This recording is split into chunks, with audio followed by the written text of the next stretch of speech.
আজকে আমি আপনাদের দেখাবো মুরগি রান্না করে। এর জন্য আমার কি লাগছে চলুন দেখে আসি।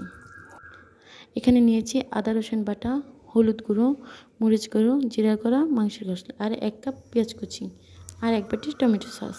এবার গরম তেলে প্রথমে দিয়ে দিচ্ছি পেঁয়াজ কুচি। পেঁয়াজ কুচি দিয়ে অল্প পরিমাণে লবণ দিতে হবে। 1 চামচ লবণ দিয়ে এবার ভালো করে নাড়াচাড়া করতে হবে যতক্ষণ না পেঁয়াজটা বাদামি রং হয়ে আসছে। বাদামি রং হওয়ার জন্য এখানে আমি দিয়ে দেবো অল্প পরিমাণ পানি। এই পানিটি দেওয়ার জন্য খুব তাড়াতাড়ি বাদামি রং হয়ে যাবে। এবার আমি এটাকে কতক্ষণ আদা রসুন মশলা সব কিছু দিয়ে দেবো। এটাকে সব এবার মিশাতে হবে। মশলাটা এবার কষিয়ে নেব। মশলাটা এবার কষাচ্ছি। কষানো হয়ে আসলে অবশ্যই আপনাদের দেখাবো।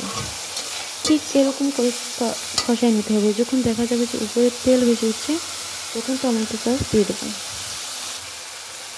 এখানে আপনারা যে যার মতন পরিমাণ মতন নিতে পারেন। আমার যতটুকু ভালো লাগে সেটুকু নিয়েছি। এবার সব কিছু মেশাতে হবে।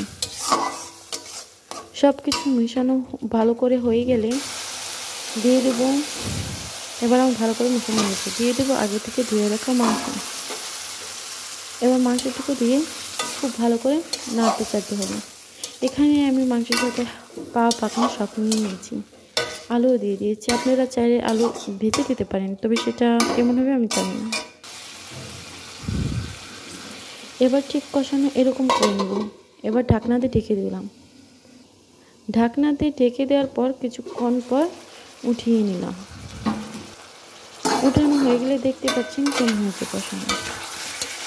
এবার আবার একটু নাড়াচাড়া দিয়ে নিয়ে নিয়েছি। নাড়াচাড়া দিয়ে নিয়ে নেওয়ার পর আমার আগে থেকে গরম করে পানি রেখেছিলাম, সেটাই আমি এখানে দিয়ে দিলাম। গরম পানিটা দিলে একটু তরকারি সুস্বাদু হয়। আপনারা চেষ্টা করবেন সবসময় একটু গরম পানি দেওয়ার জন্য। এবার এটাকে আমি আবার ঢাকা দিয়ে রাখবো। এবার ঢাকা দিয়ে রাখলাম। কিছুক্ষণ পর চলে আসলাম। ঢাকাটা ওঠানোর পর আপনারা দেখুন কেমন হয়েছে। এবার দিয়ে দিলাম কিছুটা কাঁচা লঙ্কা। কাঁচা লঙ্কা দিলে একটু সুস্বাদু হয়।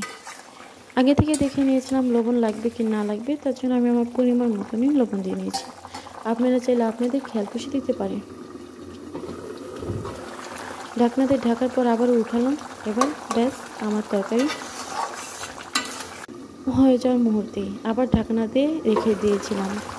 এবার উঠিয়ে নেব।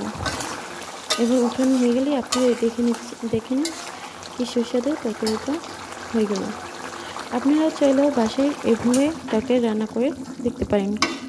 আর তোমরা কমেন্ট বক্সে জানিয়ে দিও কেমন হয়েছে, আর ভুল ত্রুটি হলে সেটাও বলে দিও।